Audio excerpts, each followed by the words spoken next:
सत्य या समाज, जहाँ होती है हर मुद्दे पर बात, विचार है, विमर्श है, हल है, निष्कर्ष है, हर सवाल का हाजिर है जवाब, जिससे जुड़ा है परंपरा संस्कृति, संप्रति संप्रति संप्रति संप्रति।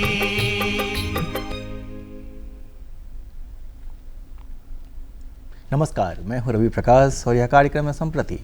चुनाव का मौसम है और जब चुनाव की बात होती है तो एक बड़ा वर्ग यह भी डिस्कस करता है कि जो पत्रकारिता हो रही है, जो अभी के दौर की पत्रकारिता, वो कितनी कारगर है, कितना काम कर रहे हैं पत्रकार दो तरीक़ों से। एक तो कि कैसे जागरूक बनाए लोगों को वोट देने के लिए, और दूसरा कि क्या जो ज़रूरी मुद्दे हैं गांव समाज के, वो मुद्दे क्या मीडिया में आ पा रहे हैं या नहीं आ पा रहे हैं। तो आज के कार्यक्रम में हम बात करते हैं पत्रकारों के दायित्व पे, चुनाव में पत्रकारों के दायित्व पे, और इस पर बात करने के लिए दो खास पत्रकारों को आमंत्रित किया है।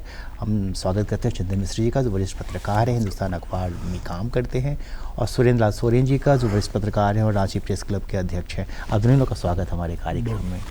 चंदन जी, आपसे ही शुरू करना चाहते हैं कि क्योंकि आपका लंबा अनुभव रहा है, आपने वो भी कवर किया है, उस दौर को जब पर्चा बढ़ता था, दीवार लेखन होता था, और इस दौर को भी आप कवर कर रहे हैं जब मोबाइल हमारे पास में है। कितनी पत्रकारिता बदली है और कैसे करनी चाहिए पत्रकारिता अभी के दौर में? रवि जी, मुझे लगता है कि चुनाव में हम लोगों ने वो दौर देखा है जब पत्रकारों की भूमिका बड़ी महत्वपूर्ण हुआ करती थी। इसलिए महत्वपूर्ण हुआ करती थी कि आज के समय जिस ढंग से हमारा सोशल मीडिया, इंटरनेट वगैरह का युग हम जी रहे हैं, ऐसे समय में सूचना का प्रवाह बहुत तेज़ी से हो रहा है। उस समय नहीं हुआ करता था, और लोग वही सूचना पाते थे जो पत्रकार लेकर अखबारों के दफ्तर में या इलेक्ट्रॉनिक मीडिया के दफ्तर, उस समय तो दूरदर्शन ही था मुख्य रूप से, और बड़े चैनल थे बहुत गिने चुने। लेकिन आज तो स्थिति ये है कि सूचना का प्रवाह यह है कि 24 घंटा में कितनी बातें, कितनी सूचनाएं, नवीनतम सूचनाएं लोगों तक पहुंच जाती है, इसका कहना नहीं। हम चुनाव पर अगर चर्चा करें, चुनाव पर बात करें, तो ये सूचना अब आम लोगों के लिए बहुत अप्रासंगिक हो जाती है कभी कभी, कि किस दल को हम दूसरे दिन अखबार पढ़ना से पहले हम आज दिन भर पता चल जाता है हमें कि किस दल के नेता को टिकट मिला, किसका टिकट कटा, किसने दल छोड़ के कहाँ चला गया। ये सारी चीज़ें अब बिल्कुल जीवंतता हैं कि अब ये उम्मीद करना कि हम दूसरे दिन अखबार पलटेंगे तब मिलेगा, उसके आगे की कहानी अखबार दें तो ठीक है। इलेक्ट्रॉनिक मीडिया, सोशल मीडिया, इसके जितने आयाम हैं, अब सूचनाओं का प्रवाह के रूप में रुकती नहीं है कोई चीज़ें। लेकिन इसमें सबसे बड़ा दायित्व है पत्रकारों का। आपका सवाल बहुत महत्वपूर्ण है कि पत्रकारों को क्या करना चाहिए। पत्रकारों को यही मौका है जब तटस्थता और ईमानदारी के साथ पेश आना चाहिए समाज में, क्योंकि चुनाव के वक्त में आप थोड़ा भी झुकाव बाएं या दाएं करते हैं तो सामने वाले जो पाठक होता है, जो आपका दर्शक है, वो समझ जाता है कि आप क्या करना चाहते हैं, क्या करना चाहते हैं। इसलिए यह ऐसा दौर है, पहले भी रहा है, कि भाई पत्रकारों को बहुत कांटे की धार पे, मतलब तलवार की धार पे चलना पड़ता है कि भाई वो उसका आलेख, उसकी सूचनाएं ऐसी पक्की हों, सही हों, जो न लगे कि वो किसी के प्रति उसका जो है झुकाव और रुझान हो। अब चुनाव आयोग भी बिल्कुल विजिलेंट है इस मामले में, सबकी नज़र रहती है कि भाई अखबारों में क्या छप रहा है, इलेक्ट्रॉनिक मीडिया में क्या दिखाया जा रहा है, सोशल मीडिया का बल्कि स्कैनिंग ज़्यादा हो रही है।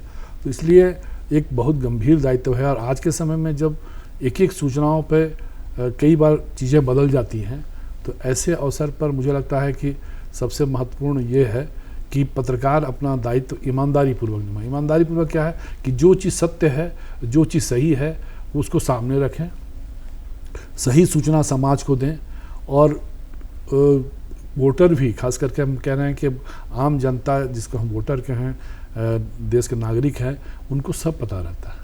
अब उनको आप गांव देहात में भी, अब तो इंटरनेट का युग है, सबके पास स्मार्टफोन है, हर तीसरे चौथे आदमी के पास स्मार्टफोन है, वो आराम से चीज़ों को देख रहा है, समझ रहा है। इसलिए हम किसी को ये नहीं बता सकते कि वो फलाने ने ऐसा कहा। हम अपनी बात, अपनी जो इच्छाएं हैं, अपना जो हम कहते हैं ना विचार है, हम थोप नहीं सकते हैं।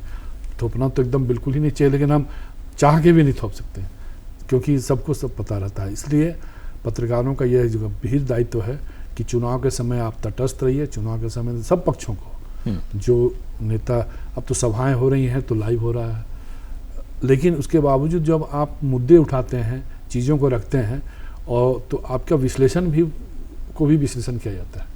आप जब चीज़ों को रखते हैं समाज में, अखबार के माध्यम से या आप इलेक्ट्रॉनिक मीडिया के माध्यम से, तो लोग आपकी चीज़ों को बारीक से देखते हैं कि ये लेखक जो है, ये पत्रकार कहना क्या चाहता है। अगर सच में आप में ईमानदारी पूर्वक विश्लेषण होता है तो लोग लाइक करते हैं, और जैसे लगेगा कि आप किसी दल के लिए लिख रहे हैं, किसी दल के प्रति आपका रुझान है, तो वो भी लोग समझ जाते हैं। इसलिए मुझे लगता है कि यह ऐसा समय है, चुनाव का समय, और इस चीज़ों को राजनीतिक दल लोग भी याद करते हैं।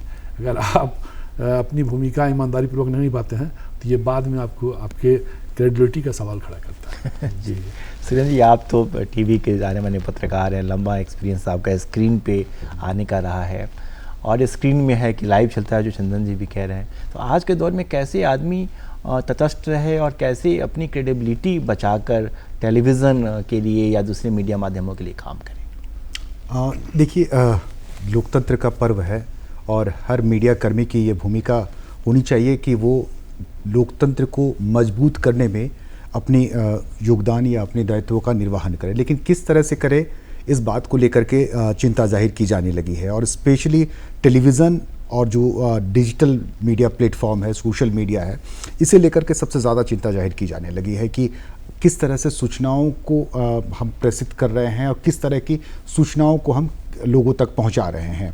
बड़ी अहम बात है कि जब चंदन जी कह रहे थे तो मुझे ये ध्यान आया कि जब दीवारों में आप हर घर में तकरीबन की दीवारों में या तो किसी दल के स्लोगन लिखे हुए रहते थे या उनके पार्टी का प्रतीक चिन्ह बना रहता था, चुनाव चिन्ह बना रहता था तकरीबन हर घर में।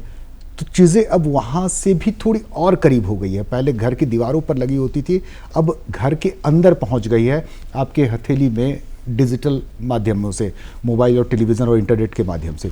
तो अब क्या है कि एक बार दीवार लेखन हो गया तो तकरीबन चुनाव के ख़त्म होने के कई वर्षों तक, जब तक वो बारिश से धुल ना जाए तब तक वो स्लोगन लिखा रहता था। लेकिन यहाँ सुबह आप जो स्लोगन पढ़ रहे हैं अपने मोबाइल स्क्रीन पर या इंटरनेट पे, शाम को वो स्लोगन चेंज हो जाता है या बदल जाता है। लेकिन वो स्लोगन या किसी नेता का वक्तव्य वो कितना सही है, सटीक है, इसका आकलन करना और इसकी सच्चाई की तह तक पहुंचना, ये सबसे बड़ी चुनौती है पाठकों के लिए, दर्शकों के लिए।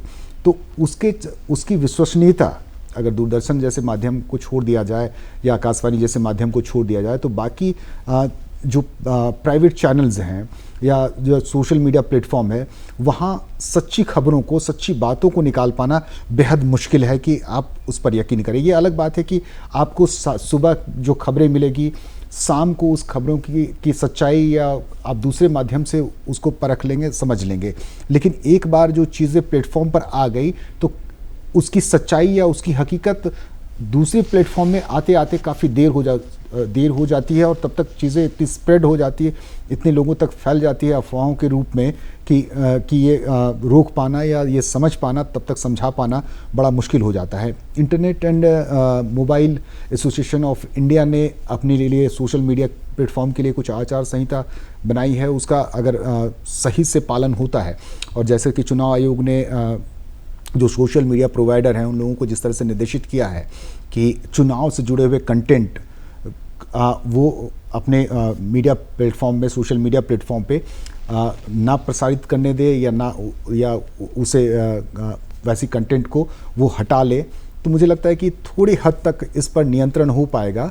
लेकिन ये है कि अब चीज़ों को बहुत बारीकी से मॉनिटर करना होगा। यानी जो संस्थाएं हैं, इन संस्थाओं पर जो नियंत्रण रखती है, उन संस्थाओं को बहुत ही बारीकी से और बड़े ही तेज़ी से और सटीकता से काम करना पड़ेगा। रवि जी, अच्छा, अभी भैया जैसे सूचना है कि सूचनाओं की तो बाढ़ है, क्योंकि तमाम व्हाट्सएप के ग्रुप हैं। अब एक सूचना आई, अचानक से कुछ आ गया और वह सभी पत्रकारों के मोबाइल में पहुंच गया। तो कैसे जो पत्रकार है वो कैसे जज करे कि जो उसके पास आ रहा है, जो सूचना उसके पास आ रही है वो फैक्चुअल है कि नहीं। और फिर वैसी स्थिति में अच्छा ये भी दबाव है कि खबर हमको समय पे देनी है, खासकर टेलीविज़न के पत्रकारों को, तो वो कैसे काम करें ताकि उनका फैक्चुअल भी हो और कोई गलती उनसे नहीं हो। जी, ये मुझे लगता है कि बहुत गंभीर प्रश्न है, गंभीर मसला भी है। आप थोड़ा हम लोग कोविड के पीरियड पे जाए रही, जब कोविड काल चल रहा था उस समय आप देखे होंगे कि इलेक्ट्रॉनिक मीडिया और प्रिंट मीडिया दोनों ने बहुत अच्छी भूमिका निभाई। अच्छी इसलिए मैं कह रहा हूँ कि बड़ा संतुलन था खबरों के प्रकाशन में। उसमें सूचनाएं सोशल मीडिया में ऐसे ही फ्लॉट होती थी कि ये नींबू का रस नाक में डालिए तो आपका जो है कोविड से आप बच जाएंगे। लेकिन मैं देख रहा था कि प्रिंट मीडिया में भी और इलेक्ट्रॉनिक मीडिया में जो गंभीर मीडिया है, इन लोगों ने कभी भी ऐसी खबरों को, ऐसी बातों को तवज्जो नहीं दी। तो यहाँ पे हमें यही देखना सबसे महत्वपूर्ण है कि सूचनाएं तो आ रही हैं आपके पास विभिन्न स्रोतों से, खबरें आप ब्रेक कर रहे हैं सोसाइटी से ही, सोशल जो प्लेटफॉर्म है मीडिया का, वहाँ खबरें ब्रेक हो रही हैं। लेकिन खबरें आपके लाइक कितनी सही में मुफीद हैं, उन खबरों को आप कैसे स्कैन कर पाते हैं, ये आपकी एबिलिटी पर है। अगर आप उन खबरों को ज्यों का त्यों परोस देंगे तो आप तो फंस जाएंगे। तो जब आप फंसेंगे तो आप पाठकों के साथ अन्याय करेंगे, दर्शकों के साथ अन्याय करेंगे। ऐसी स्थिति में जो रेगुलर मीडिया के हैं, प्रिंट मीडिया, इलेक्ट्रॉनिक मीडिया के, उन साथियों से मेरा विनम्र आग्रह होगा कि आपके पास सूचनाएं आती होंगी दिन भर में बड़ी संख्या में, आप उनको गंभीरता से देखें और आपको लगे कि इस सूचना में कुछ दम है तो उसको अपने एंड से वेरीफाई करें। आप इवन की पॉलिटिकल बयानबाजी भी, पॉलिटिकल कोई ऐसी घटना है कि मान लीजिए कोई बात आ जाए कि फलाना जी ने कहा कि हम रिबेल होकर कहेंगे, लेकिन आप फलाना जी से बात कीजिए, उन नेता से आपको बात करनी चाहिए, उस उम्मीदवार से, कि क्या सच में उन्होंने कहीं इस तरह का बयान दिया है या ऐसे ही कोई उनके विरोधी लोग चला दिए हों मीडिया में। तो ये चीज़ें बहुत आवश्यक हैं। तो ये तो गंभीर पत्रकारों को गंभीरता दिखानी होगी, और गंभीर पत्रकार गंभीरतापूर्वक काम भी करते हैं। एक ये बात है। दूसरी जो बात है कि सबसे बड़ा दायित्व तो इस समय पत्रकारों के सामने यही है कि लोगों को अवेयर करें। अवेयर देखिए दो तरह से होती है बातें, कि आप लोगों को उनके अधिकार के बारे में बताते हैं, ठीक है कि ये फलाना पार्टी का ये एजेंडा है या फलाना पार्टी का ये कहना है, और आपका कहना है। ये गांव देहात में भी लोग अब क्या है, जज करने लगे हैं चीज़ों को। आप वोटरों का टर्नआउट जो होता है कई बार शहरों से बेहतर गांव में हमने देखा है। अब हम लोगों ने कवर किया, आप भी कवर किए होंगे कि ग्रामीण इलाकों में लोग लाइन लगा के घंटों खड़े रहते हैं, अपनी बारी की प्रतीक्षा करते हैं। शहरों में ज़्यादा पढ़े लिखे लोग होते हैं, लेकिन इनके साथ समस्या है कि घर से निकलते नहीं वोट देने। तो यहाँ पे एक दायित्व पूरे पत्रकार जगत का है, कम से कम पत्रकारिता में जितने लोग हैं हर माध्यम से, कि लोगों को बताएं कि भाई साहब अपना वोट तो दीजिए आप। इसके लिए चुनाव आयोग 300 कहते हैं ना कि लगातार जारी रखता है अपना अभियान कि भाई वोट दो, उसको लोगों को अवेयर करो, स्टूडेंट्स को बताना, हर क्षेत्र के लोगों को बताना। तो यहाँ पे हम उसको एक रेगुलर फॉर्म में जब तक चुनाव चलता रहे, ये हम हर प्लेटफॉर्म पे इस बात को लोगों को ज़रूर अवेयर करें कि साहब आप घर से निकल के बाहर आइए, ड्राइंग रूम से निकलिए बाहर, गर्मी हो बरसात हो जो भी हो, आप अपना इस जो अधिकार है इसका प्रयोग कीजिए।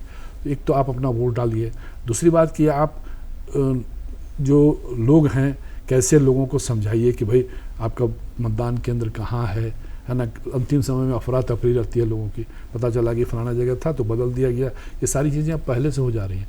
आपके लैपटॉप, आपके मोबाइल में सूचना आ जा रही है कि आपका बूथ कहाँ है, बूथ का नाम क्या है, बूथ का नंबर क्या है, कोई चेंजेस हो रहा है तो आयोग डाल रहा है। इसलिए अब ये बातें दूसरों बचना चाहिए, लेकिन पत्रकारों की भूमिका यहाँ लगातार बनी रहनी चाहिए कि साहब आप कोई भी नई सूचना हो, कोई भी अपडेशन हो तो आप लोगों को बताइए।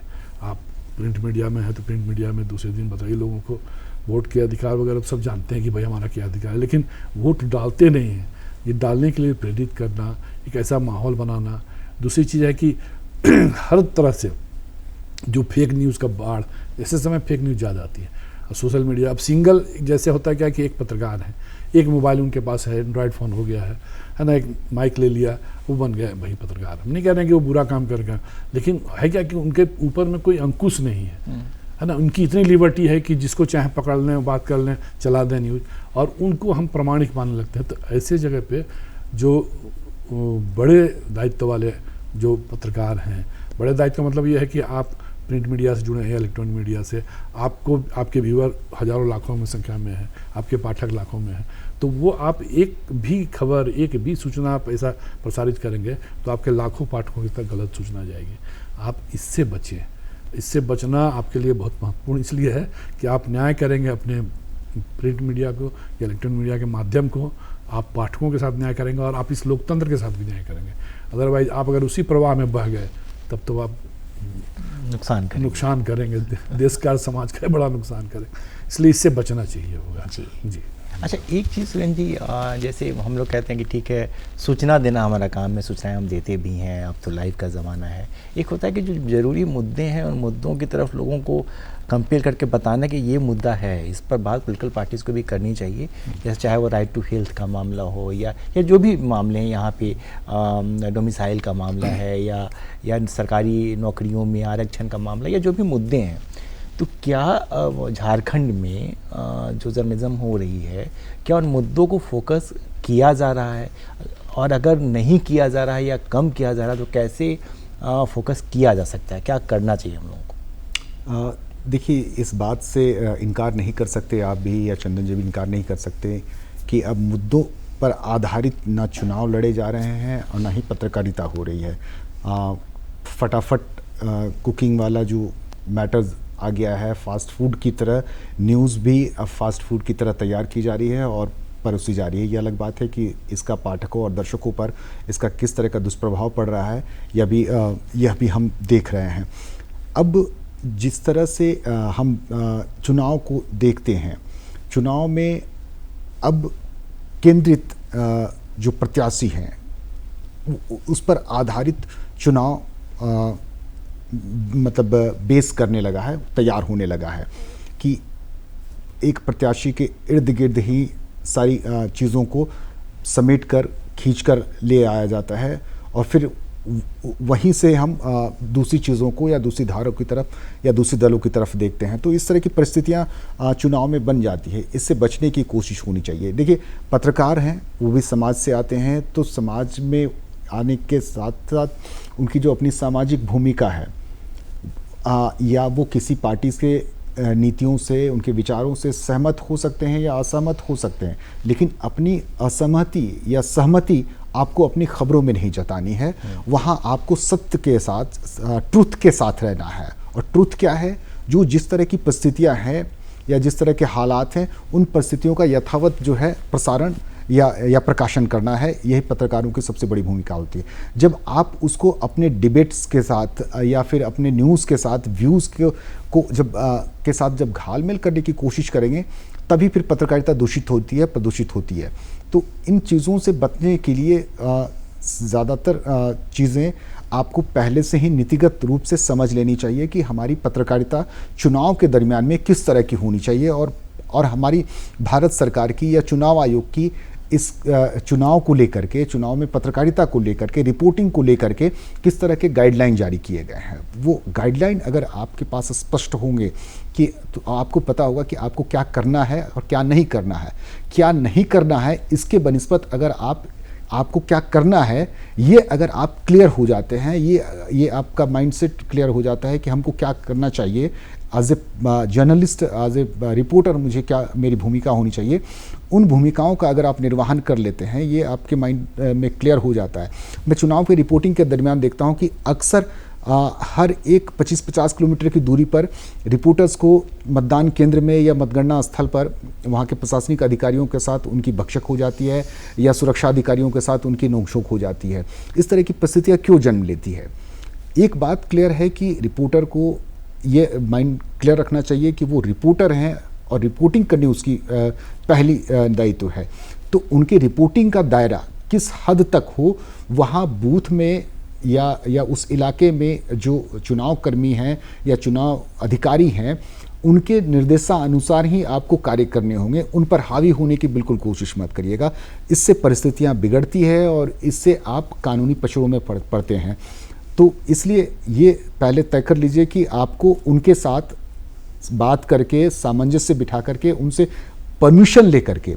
मैं अक्सर देखता हूँ कि जो छोटी जगहों पर जो पत्रकारिता करते हैं, रिपोर्टिंग करते हैं, उनको मतदान केंद्रों में जब मैं जाते हुए देखता हूं तो मतदान केंद्र में जाने के लिए किस तरह की गाइडलाइन होनी चाहिए उन्हें स्पष्ट नहीं होता, क्लियर नहीं रहता है। तो जिसकी वजह से वो जहां मतपेटी रखी हुई होती है या फिर ईवीएम मशीन रखी होती है वहां तक वो चले जाते हैं और वो उस व्यक्ति की जो गोपनीयता है उसे भी भंग कर रहे होते हैं। वो ये देखने की या दिखाने की कोशिश करते हैं कि वोट फला पार्टी के पक्ष में जा रहा है।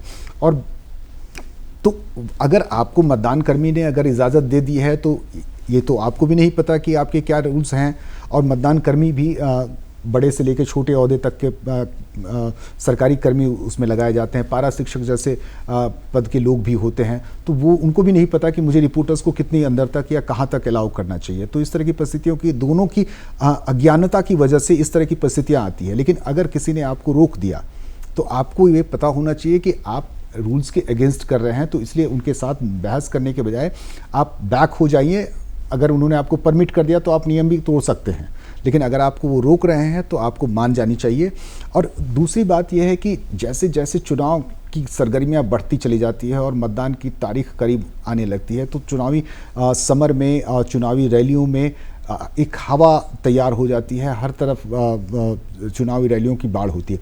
तो अक्सर मैंने देखा है कि रिपोर्टर्स उस बहाव में बह जाते हैं, पत्रकार उस बहाव में बह जाते हैं, स्पेशली जो टेलीविज़न के रिपोर्टर हैं, क्योंकि टेलीविज़न के रिपोर्टर्स ज़्यादातर यंग लोग होते हैं और यंग होने के साथ साथ उनके अंदर की ऊर्जा इतनी ज़्यादा होती है कि शब्दों में वो उन ऊर्जा को प्रदर्शित करने की प्रयास करते हैं। तो वो उस माहौल को देखकर वो उस पक्ष में या उस वहाँ की परिस्थितियों में वो खुद को ढाल लेते हैं या ढल जाते हैं। जिस पार्टी की रैलियों में होते हैं तो वो लगता है कि उस पार्टी के प्रवक्ता बन गए हैं और वो बता रहे हैं कि देखिए हज़ारों लोगों की रैलियों की भीड़ पहुंच रही है।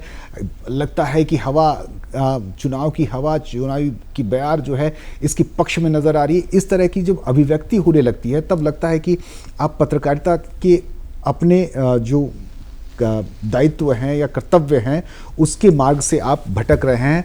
और उस परिस्थितियों में मुझे लगता है कि पत्रकारों को ध्यान देना चाहिए और चुनाव के कार्य में जो किसी भी मीडिया हाउस के जो गंभीर लोग हैं या कम से कम 5-10 साल के अनुभवी पत्रकार हैं उनको ही मौका दिया जाना चाहिए। मेरा ऐसा पक्ष है। रवि जी, ये अच्छी बात करें तो भैया अगला सवाल हम आपसे इस संदर्भ में पूछना चाहते हैं कि एक चीज़ होती है कि अगर नए होने का मतलब कि जर्नलिज्म हमने कम समय से शुरू की है, उम्र भी कम है, थोड़ी ऊर्जा ज़्यादा है और सूचनाओं की बाढ़ है हमारे पास में, तो लगता है कि जल्दी जल्दी सब कुछ हम बता दें। और जो वरिष्ठ पत्रकार जिन्होंने 7-8 चुनाव कवर किए हैं तो उनकी चूँकि लंबे वक्त से जर्नलिज्म करने से क्या होता है कि एक तरीके का मतलब उनका माइंडसेट बन जाता है। तो कभी कभी लगता है कि क्या हम बायस हो रहे हैं, क्या जो हम बोल रहे हैं क्या उसमें बायसनेस है या जो लिख रहे हैं उसमें कोई बायसनेस है। तो जो सीनियर पत्रकार हैं वो अपनी बायसनेस को कैसे कंट्रोल करें और जो जूनियर पत्रकार जो नए लड़के हैं वो किस तरीके से अपने को और ज़्यादा ऑथेंटिक करें जर्नलिज्म में, ये कैसे किया जाए? मुझे लगता है कि एक चीज़ जो हम लोगों ने देखा सीखा पत्रकारिता में कि एक आचार संहिता होनी चाहिए चुनाव के वक्त में हर हाउस के लिए, जो प्रिंट मीडिया हो इलेक्ट्रॉनिक मीडिया हो, कि आप अपने हाउस के अंदर एक आचार संहिता पत्रकारों के लिए तैयार कीजिए और उन्हें बाकायदा बताइए, उनको ट्रेन कीजिए कि आपको चुनाव के दौरान क्या करना है और क्या नहीं करना। अगर पत्रकार ये तय कर लें कि हम किसी पार्टी के एजेंट के रूप में या प्रवक्ता के रूप में काम न करें, हमें बिल्कुल तटस्थ होकर काम करना है, तो मैं वही बार बार कह रहा था कि आप न्याय करेंगे, अपने कर्तव्य के साथ भी न्याय करेंगे और पत्रकारिता के साथ भी न्याय करेंगे, इस चुनाव जो पर्व है उसके साथ भी करेंगे। इसलिए जो नए पत्रकार हैं उनको बाकायदा ट्रेनिंग दी जानी चाहिए। ऐसे चुनाव के वक्त में उनको बैठाइए, सीनियर पत्रकारों के साथ वो बैठें, उनको बाकायदा बताई जाए बातें कि आपको किस सीमा तक आपको रिपोर्टिंग करनी है, क्या करनी है। जैसे अभी सुरेंद्र जी ने बहुत अच्छी बात कही कि जब हम नए पत्रकारों का जोश का ये आलम है कि अगर वो भीड़ में है, अब भीड़ 5,000 या 10,000 है, तो उनको लगता है अगर उस विचारधारा से जुड़े जिस दल के कवर करने गए हैं अगर उससे जुड़े उनके कहीं किसी कोने में है मन में, तो वो प्रवाह ऐसा हो जाता है कि उनको लगता है कि साहब बस समझिए कि हवा यही बन गई। इससे बचना चाहिए इससे बचना ही पड़ेगा। अगर आप नहीं बचते हैं तो आप उन दर्शकों के साथ, उन पाठकों के साथ अन्याय करेंगे। आपको सीधे सीधे कि भाई जो सामने है आप उसको प्रेजेंट कीजिए। इसमें रिपोर्टिंग का एकदम सामान्य बात है कि सीनियर जितने हैं पत्रकार, उनको बाकायदे अपने टीम के सदस्यों को जो नए आए हैं, एक तो अलबत्ता उनको दीजिए मत, आप उनको आप चुनाव की रिपोर्टिंग भेजिए मत, उनको सीखने दीजिए, उनको बताइए। और कोई सीनियर ही जाए, रैली हो, ऐसी बड़ी सभाएं हों, ऐसी प्रेस कॉन्फ्रेंसेज हों, तो वहाँ पर सीनियर जाए, उनको लेके जाएं और उनको जब ये कार्यक्रम चल रहा हो तो उन्हें बाकायदा जब कवर करें तो उन्हें बताएं, और आके जब रिपोर्ट करें तो भी उन्हें बताएं कि साहब आपको ऐसे करना है। अगर आप आचार संहिता का, आंतरिक आचार संहिता का पालन करते हैं और नए साथियों को ट्रेन करते हैं, उनको बताते हैं कि आपकी भूमिका यहाँ प्रवक्ता एजेंट के रूप में नहीं है किसी दल की, आप एकदम बिल्कुल तटस्थ भाव से, आपके लिए बायां भी बराबर है, दाएं बायां दाएं दोनों बराबर है, आप उनको समझाएंगे तो मुझे लगता है कि समस्याएं दूर होंगी। और ये काम बड़े जो पद पर बैठे हैं, जो सीनियर जर्नलिस्ट हैं, उनकी भूमिका बहुत महत्वपूर्ण होती है। हम लोगों ने देखा, हम लोगों ने सिखाया, खुद हम लोगों ने सिखाया भी है। तो उससे क्या होगा कि आप अपने साथियों को बता पाएंगे कि साहब तुम इस डायरेक्शन पे चलोगे तो तुम अपनी खबरों के साथ भी न्याय करोगे और जो आपका विषय है वो भी स्पष्ट होकर सामने आएगा। चलिए, अब हमारे पास सिर्फ 2 मिनट है इस कार्यक्रम में, तो एक एक मिनट में मैं आप दोनों लोगों से, कोई सवाल मेरा नहीं है, कुछ वैसी बात जो हम कर नहीं पाए हैं पूरे कार्यक्रम के दौरान ज़रूरी हो तो वो बताइए। सुरेंद्र जी, पहले आप। देखिए, सबसे बड़ी बात यह है कि 2024 के लोकसभा चुनाव के लिए जो चुनाव आयोग की गाइडलाइन आई है कि 48 घंटे मतदान के ख़त्म होने के 48 घंटे पहले आपको जिस तरह की कंटेंट नहीं चलाने हैं, स्पेशली टेलीविज़न के लिए, सोशल मीडिया के लिए अलग से गाइडलाइन है, तो उस तरह के क्या कंटेंट नहीं हो सकते हैं उसकी आप बारीकी समझ लीजिए। क्योंकि अगर आप ऐसी गलती करते हैं, चूँकि मैं इस तरह की गलतियों की गुंजाइश सोशल मीडिया प्लेटफॉर्म के लोगों से ज़्यादा मुझे आशंका रहती है कि उस तरह की गलतियां वो करेंगे। तो एक ये हो गई। और कई राजनीतिक दल के लोग शायद इस बात को ना जान पाए हों कि हर विज्ञापन जो सोशल मीडिया पर भी दे रहे हैं उसकी भी अकाउंटेबिलिटी है। आपको अपने हलफनामा में यह बताना होगा कि आपने सोशल मीडिया पर जो अपने कंटेंट दिए हैं या विज्ञापन दिए हैं उस पर कितना खर्च किया है। तो 2-4 कुछ नई बातें हैं जो 2024 में लाई गई है, 2024 के लोकसभा चुनाव में लाई गई है, इससे पहले नहीं थी। तो इस तरह की नई बातों को अगर कोई उम्मीदवार या कोई सोशल मीडिया प्लेटफॉर्म से जुड़े हुए लोग या फिर मीडिया हाउस से जुड़े हुए संस्थान के लोग उन नई बातों का अध्ययन कर लें, ताकि आने वाले दिनों में ना उम्मीदवार को परेशानी होगी और ना ही मीडिया संस्थानों को परेशानी होगी। ये बारीकी से, चूँकि वक्त कम है आपने कहा, इसलिए आप वो चीज़ें MIB के वेबसाइट्स पर भी हैं या फिर गूगल पर भी सर्च करेंगे तो आपको वो मिल जाएगी। तो उसका अध्ययन कर लेंगे तो बहुत सारी चीज़ें क्लियर हो जाएगी। सर, आप क्या कहें? हाँ, मुझे लगता है कि पत्रकारों को उन सारे चीज़ों का हमेशा अध्ययन करते रहना चाहिए जो आम वोटर हैं, मतदाता हैं, उनके लिए महत्वपूर्ण है। कि आप चुनाव के कितने दिनों पहले तक नए वोटर बन सकते हैं, आपके पास मतदाता परिचय पत्र है या नहीं, आपका मतदान केंद्र कहाँ है, इन सारी चीज़ों से आप उनको अवेयर करें, जागरूक करें और उनके अधिकारों से ज़रूर अवगत कराएं। मुद्दों पर भी लोगों को ज़रूर जानकारी देते रहें कि यह मुद्दा पूरे देश के लिए, समाज के लिए, राज्य के लिए महत्वपूर्ण है। इस पर वो अपना ध्यान रखें, केंद्रित करें और उसे लोगों को ज़्यादा से ज़्यादा बताने की कोशिश करें। सर, आप दोनों लोगों का बहुत बहुत धन्यवाद। मुझे पूरी उम्मीद है कि हमारी बातचीत आपको ठीक लगी होगी और जिस तारीख पर आपके क्षेत्र में चुनाव है उस तारीख पर आप अपने घर से निकलेंगे।